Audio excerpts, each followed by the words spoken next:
इतनी अच्छी ननद।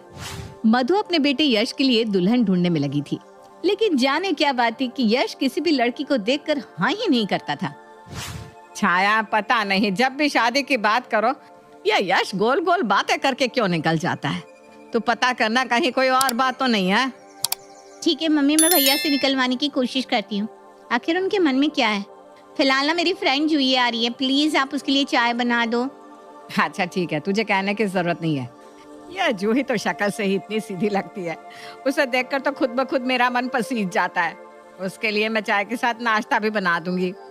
कुछ ही देर में छाया की सहेली जूही उसके घर आती है। मम्मी देखो जूही आ गई है, आप चाय बना दो ना प्लीज। अरे छाया, आंटी जी हमारे लिए चाय बनाए और हम बैठकर गप्पे लगाए, ये कोई अच्छी बात तो है नहीं। तुम ऐसा करो, आराम से बैठो, चाय मैं बना देती हूँ। अरे आंटी जी आप अंदर जाकर आराम करिए, मैं चाय बना देती हूँ। अरे बेटा, एक मेरी बेटी है और एक तू है, जिस घर जाएगी ना बड़े लकी होंगे वो लोग। मधु के मुंह से ये बात सुनकर जूही शर्मा कर वहाँ से चली जाती है। 2 दिन बाद। मम्मी आपने मुझसे पता करने को कहा था ना कि भैया शादी में इंटरेस्ट क्यों नहीं ले रहे हैं। उन्हें शादी में इंटरेस्ट इसलिए नहीं है क्योंकि उन्हें मेरी फ्रेंड जूही में इंटरेस्ट है। इसीलिए आज मैं आपसे अपनी फ्रेंड जूही और यश भैया का हाथ मांगने आई हूँ। अब आप जल्दी से हाँ बोल दो बस। हाय, भाई और जूही की शादी मैं तो सोचकर ही एक्साइटेड हो रही हूँ। देख छाया, समझा देना अपनी सहेली को, मुझे ये रिश्ता कतई मंजूर नहीं है। वाह मम्मी, वैसे तो जब देखो जूही की तारीफ में कसीदे पढ़ती थी आप। हाय कितनी सुंदर है, हाय कितनी सीधी है, जिस घर ब्याह के जाएगी उनके भाग खुल जाएंगे। मम्मी याद है ये सारे डायलॉग किसके हैं, या मैं याद दिलाऊं? अरे मुझे क्या पता था कि ये आफत की पुड़िया मेरे ही गले पड़ने वाली है। मम्मी आप उसकी कमी तो बताओ। जूही में जब कोई कमी नहीं है तो आपको ये रिश्ता कबूल करना ही होगा। बेटे और बेटी की जिद देखकर हर माँ की तरह मधु का दिल भी पिघल जाता है और वो जूही को अपनी बहू बनाकर घर लाने के लिए तैयार हो जाती है। शादी के बाद। अरे जूही, तू बस बैठकर छाया के साथ गप्पे ही मारती रहेगी या कुछ काम में भी हाथ लगाएगी? देख रही हूँ दिन में आधा समय तुम छाया के कमरे में ही घुसी रहती हो। जब देखो ही की आवाज कमरे से बाहर आती रहती है। अरे बहू के लक्षण नहीं होते हर समय ही करना। मम्मी ये क्या बात हुई? भाभी कोई अकेले तो नहीं हंस रही थी, मैं भी उनके साथ हंस रही थी ना। मुझे तो आपने एक बार मना नहीं किया हंसने के लिए, अब आप उनकी हंसी पर भी पाबंदी लगाओगी क्या? तू ज्यादा मत बोल। बहुओं के ससुराल में रहने के कुछ कायदे कानून होते हैं और मैंने तुझसे कल भी कहा था ना, पूरे घर के पर्दे उतार कर धो दे। लेकिन देख रहे हो अभी तक वही गंदे पर्दे लटके हुए हैं। एक बात कहूँ, घर के कामों में तेरा जरा भी मन नहीं लगता। बस दिन भर बैठ कर या तो मोबाइल चलवा लो या फिर ननद के साथ बैठकर गप्पे लगवा लो। अरे मम्मी, आपकी ना भाभी से कुछ ज्यादा ही एक्सपेक्टेशंस है। अभी नई नई शादी हुई है उनकी, इतनी सारी जिम्मेदारी तो मत डालो उनके सर पर कि वो बिल्कुल ही घबरा जाए और उन्हें ससुराल के नाम से ही डर लगने लगे। दिन भर काम ही तो करती रहती है वो, फिर भी आप कभी खुश नहीं होती उनसे। तू ना ज्यादा हिमायतन मत बनाकर इसकी। बहू बहू होती है और बेटी बेटी। बहू को सर पर नहीं बिठा पाएंगे हम लोग। और काम करके कौन सा एहसान करती है ये? बहुएं घर में होती है किस लिए? ये काम नहीं करेगी तो और कौन करेगा? मम्मी वैसे तो आप बहुत कहते थे हम बहू को बेटी समझते हैं, लेकिन बेटी वाली कोई बात तो दिखती नहीं है मुझे आपके व्यवहार में। मुझे तो आप हर काम के लिए बच्ची है कहकर टाल देती हो। और भाभी भी तो मेरी हम उम्र है ना, उनसे आप चाहती हो कि पूरे घर का काम करवा लो। अरे कुछ दिन पहले तक वो भी तो अपने मम्मी पापा के लिए छोटी बच्ची ही थी ना। ऐसे अचानक से रातों रात कैसे सब कुछ सीख जाएंगी? थोड़ा टाइम तो लगता है ना। बेटी की बातों के सामने मधु निशब्द हो जाती है और मुंह बनाकर वहाँ से चली जाती है। शाम के समय। जूही, आज हम दोनों शाम को बाहर डिनर पर चल रहे हैं।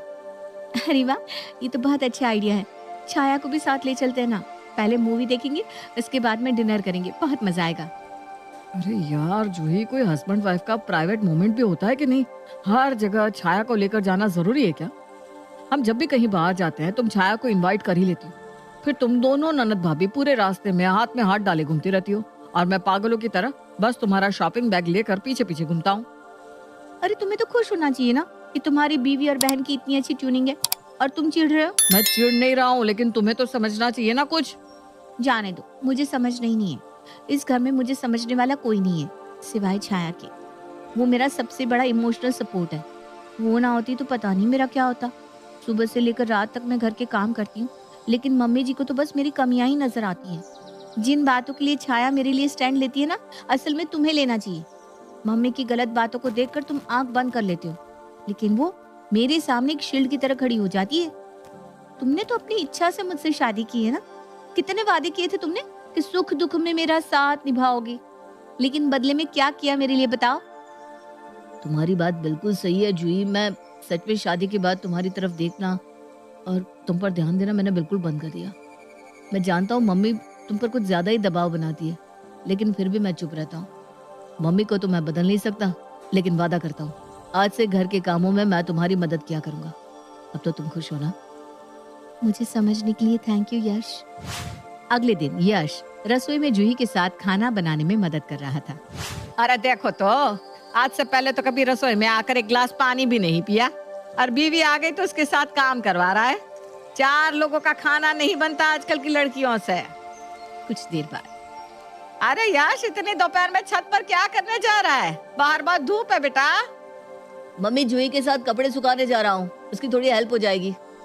अरे जोरों का गुलाम बना लिया है मेरे बेटे को एकदम से। पता नहीं क्या टोना टोटका कर दिया है इसने। बेटा हो या बेटी, सब इसी के गुण गाते रहते हैं। अब ये 4 कपड़े सुखाने के लिए भी इसे मदद चाहिए। बोलो, ये क्या बात हुई मम्मी? भैया ने भाभी की काम में जरा सी मदद क्या कर दी, वो जोरू के गुलाम हो गए? ये तो अच्छी बात है ना कि वो भाभी की प्रॉब्लम समझ रहे हैं और उनके काम में मदद कर रहे हैं। आप ही तो हमेशा भैया पर चिल्लाती रहती थी ना कि थोड़ी सी काम में हेल्प कर दिया कर। आपकी हेल्प करते थे तब तो ठीक था, भाभी की कर रहे तो गलत हो गया। मम्मी, कल को मेरी शादी होगी तो मैं भी तो चाहूंगी ना मेरा पति काम में थोड़ी मदद कर दे। तो मेरे पति को भी आप ऐसा ही कहेंगी? तुझसे तो बात करना ही बेकार है। लगता ही नहीं कि तू मेरी बेटी है। हर बात में मेरा दोष निकालती रहती है, भाभी की चमची कहीं की। मैं चमची नहीं हूँ मम्मी, मैं बस गलत को गलत कह रही हूँ। और पता नहीं आपको क्या हुआ है, जब से भाभी आई हैं आपकी पर्सनालिटी ही चेंज हो गई है। आप हमेशा उनमें बुराई क्यों देखती रहती हैं? कुछ दिन बाद, भाभी, आज मैंने अपने सारे पुराने दोस्तों को घर पर बुलाया है, पार्टी करेंगे, बहुत मजा आएगा। अरे लेकिन मम्मी जी। मम्मी गई है ना मामा के घर 2 दिन के लिए, हमारी छुट्टी। शाम को, अरे जूही, आज हम लोग डिनर पर चलते हैं।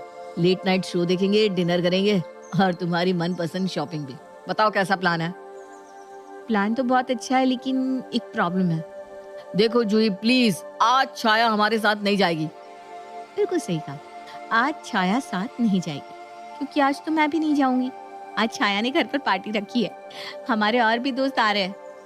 क्या है यार ये सब? मुझे ऐसा लगता है कि शादी तुमने मुझसे नहीं छाया से की है। भाड़ में जाओ दोनों। अरे इसमें अपसेट होने की क्या बात है? ऐसा करो तुम भी हमारे साथ पार्टी ज्वाइन कर लो, बहुत मजा आएगा सच में। ठीक है, इसी बहाने तुम्हारे साथ थोड़ा टाइम स्पेंड करने को तो मिलेगा, वरना तुम तो भूल ही गई हो कि पति नाम का प्राणी भी घर में रहता है। शाम को, अरे वाह जूही, तुम तो इस ड्रेस में आज बहुत अच्छी लग रही हो। Thank you. आप भी जल्दी से रेडी होकर आ जाओ, तब तक मैं किचन में हूँ। यश तैयार होकर रसोई में आता है तो देखता है कि जूही जूस तैयार कर रही है। देखो तो जूही, मैं कैसा लग रहा हूँ? आप बहुत अच्छे लग रहे हैं भैया, और मैं जूही नहीं छाया हूँ। अरे लेकिन अभी तो ये ड्रेस जूही ने पहनी थी।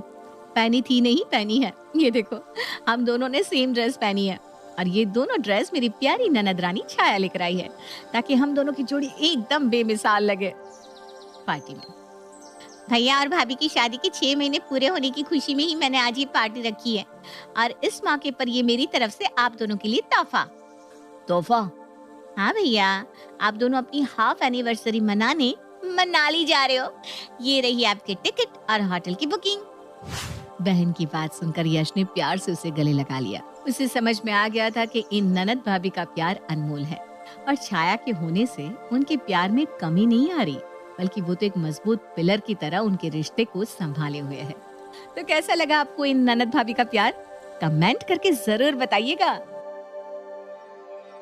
दुनिया की चकाचौंध को कौन नहीं एंजॉय करना चाहता, लेकिन क्या फालतू की मौज मस्ती में पैसा खर्च करना सही है? देखिए जरा। आजकल अच्छी नौकरी मिलना कितना मुश्किल हो गया है। सही कहा, जहाँ भी जाओ तो केवल यही सुनने को मिलता है, फिलहाल जरूरत नहीं है। और अगर गलती से नौकरी मिल भी जाए तो उस तनख्वाह से 2 वक्त की रोटी भी नहीं खरीदी जाती। हाँ यार, ऊपर से रोज सुबह शाम घर वालों के ताने सुनकर ही पेट भरना पड़ता है। अब तो तेरा खाना बिना घर वालों के ताने सुने बिना पचता भी नहीं होगा, है? क्यों, तेरे घर वाले कुछ नहीं कहते? कहते तो हैं, पर क्या करें, कानों को सुनने की आदत हो गई है। अच्छा, तुम्हें एक जरूरी चीज बताना तो भूल ही गया। कल ना मुझे कमल का फोन आया था। कौन कमल? जो उस मोटे सेठ के दफ्तर में काम करता है? उसने बताया कि उसकी फैक्ट्री में कुछ काम है, उसे आदमियों की जरूरत है और तनख्वाह भी अच्छी है, तो चलते हैं क्या? अरे वाह, पूरे दिन भर में अब कोई अच्छी खबर जाकर मिली है। अगर मैं अपने घर वालों को बताऊंगा तो वो लोग खुशी से झूम उठेंगे। तो फिर देर किस बात की, चलो सुनाते हैं घर वालों को ये खुशखबरी। थोड़े दिन बाद दोनों फैक्ट्री में जाकर काम करने लगते हैं और उनको वो काम अच्छा लगता है। शहर की बात ही अलग है। ये चमचमाती हुई सड़कें, गाड़ियों का शोर, आंखें खोल देने वाले नजारे। शहर की इसी चकाचौंध में लोग अक्सर फंस जाते हैं मेरे दोस्त, तुम ये मत करना। क्यों, शहरों में क्या खराबी है? हमारी सारी जरूरतों का सामान यहीं मौजूद है और मैं तो खूब पैसे कमाऊंगा और यहीं एक अच्छा सा घर देखकर अपने परिवार के साथ बस भी जाऊंगा। पर उसके लिए मेरे दोस्त हमें बहुत सारे पैसे कमाने होंगे और पैसे कमाने के लिए हमें मुंह कम हाथ ज्यादा चलाने होंगे। ऐसे ही काम करते करते 2-3 महीने बीत जाते हैं। काम करते करते पता ही नहीं चला कब 3 महीने बीत गए। अब तो घर वालों की बहुत याद आती है। बहुत सही कहा, कल माँ से बात हुई तो माँ भी यही पूछ रही थी घर कब आ रहा है। क्यों ना हम 4-5 दिन की छुट्टी लेकर गांव हुआ है। और हाँ, उससे पहले एक दिन बाजार जाकर घर के लिए कुछ सामान ले आएंगे। गांव में तो आधा सामान मिलता है, आधा नहीं। और मैंने सुना है शहर के बाजार बहुत बड़े और सुंदर होते हैं, वहाँ तरह तरह की दुकानें होती हैं। ठीक है, कल छुट्टी की अर्जी देने के बाद बाजार चलेंगे। अगले दिन बाजार में अरे वो देखो, कितनी सारी दुकानें हैं, कितना सामान, कितनी बड़ी बड़ी दुकानें। अरे देखो तो कितना सुंदर लग रहा है। अच्छा, पहले वो सामान ले ले जो लेने आए हैं। हाँ हाँ, क्यों नहीं। फिर उस दुकान से शुरुआत करें क्या? नहीं, मुझे लगता है उस दुकान से, वहाँ से हमें सस्ता और अच्छा मिलेगा। और तुम्हें ऐसा क्यों लगता है? क्या वो दुकान तुम्हारे रिश्तेदार की है? नहीं, तुम्हारे। अरे दिमाग के पैदल इंसान, क्योंकि वहाँ पर ज्यादा भीड़ है और दुकान में डिस्काउंट का ऑफर चल रहा है। तुम्हें तो सब पता है यहाँ के बारे में। अब चलोगे भी? हाँ हाँ चलो। अरे बस भी करो, कितना सामान लोगे? चलो ना, उस दुकान में भी देखते हैं। सारा जरूरत का सामान तो हम ले चुके हैं, अब तुम्हें कौन सा सामान चाहिए? जब हम दुकान के अंदर जाएंगे तभी तो पता चलेगा कि हमारे पास क्या नहीं है। बस ये आखिरी दुकान है, इसके बाद सीधा घर चलेंगे, ठीक है? ठीक है पक्का। अब चलोगे भी अंदर? तुम्हें नहीं लगता कि तुमने आज काफी खरीदारी की है? मुझे तो और भी करनी थी, पर सोचा आज के लिए इतना काफी है। मुझे तो लगा कि तुम थोड़ी देर बाद मुझसे पैसे मांगने लगोगे। अरे वो तो मैं भूल ही गया था। मजाक कर रहा हूँ। फिर कभी आएंगे। आज सच में बहुत मजा आया। वैसे घर वाले अपने लिए तोहफे देखकर बहुत खुश हो जाएंगे। खरीदारी तो हो गई भाई, अब पेट में चूहे दौड़ रहे हैं, चलो कुछ खा लेते हैं। ठीक है, चलो वहीं खा लेते हैं। खाना कितना अच्छा था, मेरा तो पेट फुल भर गया है। रोजाना कैंटीन का वो बेस्वाद खाना खाकर मेरा मुंह भी बेस्वाद हो गया था। आज कुछ स्वादिष्ट खाकर दिल को सुकून मिला। रोज ऐसा खाने को मिले, क्या मजा आ जाए। कैंटीन का खाना तो ठीक ही होता है, हाँ आज का खाना उससे ज्यादा स्वादिष्ट था, मानना पड़ेगा। उस दिन से सुरेश कई बार बाजार जाता खरीदारी के लिए और साथ साथ बाहर से ही खाना खाकर आता। सुरेश, तो कल शाम को कैंटीन में खाने को नहीं आया। मैंने बहुत देर तक तेरा इंतजार किया, फिर किसी ने कहा कि तू बाजार गया है। अभी कुछ दिन पहले ही तो तू बाजार गया था, कल फिर से क्यों गया? अरे कुछ दिन पहले जब मैं बाजार गया था ना, तो वहाँ एक बहुत बढ़िया जूते देखे थे, पर मैं ले नहीं पाया। और अब जब तनख्वाह आ गई तो कल ही मैंने वो जूते खरीद लिए। देख, आज मैं पहन कर भी आया हूँ। हाँ यार, ये तो बहुत महंगा लगता है। लग कैसे रहे? आजकल ना मार्केट में बहुत चल रहा है, ज्यादातर लोग यही जूते खरीद रहे हैं। लेकिन तुम्हारे पास तो जूते हैं ना, तो फिर ये नए जूते क्यों? अरे क्योंकि ये आजकल ट्रेंड में चल रहा है। छोड़, तुम नहीं समझोगे। लेकिन तुम अपनी सारी कमाई बेफिजुल की चीजों में खर्च कर रहे हो। बेफिजुल कहा, जूते ही तो लिए और एक आध सामान बस। कुछ दिनों बाद अरे वहाँ के छोले पूरी इतने अच्छे थे, इतने अच्छे थे, क्या बताओ सच में। क्या बता रहे हो? जरा हमें भी बताओ। कल ना मैं बाजार गया हुआ था, वहाँ मैंने छोले पूरे खाए, बहुत ज्यादा स्वादिष्ट थे। तू कल फिर बाजार गया था? तुझे नहीं लगता तू कुछ ज्यादा ही बाजार जाने लगा है और बेफिजुल की चीजों में अपनी कमाई उड़ा रहा है? अरे तो फिर से शुरू हो गया। तुझे इतनी दिक्कत क्यों हो रही है? तू तो ऐसे बोल रहा है जैसे तेरी कमाई उड़ा रहा हूँ। अरे अपनी कमाई से तो खा रहा हूँ ना। लेकिन अगर तू अपनी सारी कमाई ऐसे ही उड़ाता रहा तो अपने घर वालों को क्या भेजेगा? उसकी चिंता करने की जरूरत तुम्हें नहीं है। बड़ा आया मुझे भाषण देने वाला। उसके बाद से सुरेश राम से दूर रहने लगा। कुछ महीनों बाद दोनों अपने घर जाते हैं। अरे तुमने सविता का घर देखा? उसने कितना शानदार घर बनवाया है। हाँ, मैंने देखा। जैसा मकान शहरों में देखने को मिलता है ना। मैंने सुना है उसका बेटा राम शहर में नौकरी करता है, उसी की वजह से वहाँ एक पक्का मकान बनवा पाए। अब हर किसी की किस्मत सविता की तरह थोड़ी ना है। इतना मेहनती बेटा, नहीं तो काम तो सुरेश भी वही करता है, पर क्या करे, उसने अपनी सारी कमाई फिजूल की चीजों में खर्च कर दी। दूर से सुरेश सब बातें सुन रहा होता है। काश मैंने तब राम की बात मान ली होती तो आज ये सब सुनना नहीं पड़ता। अब पछताने से क्या फायदा दोस्त? तुम अपना पैसा फिजूल चीजों में बहा चुके हो।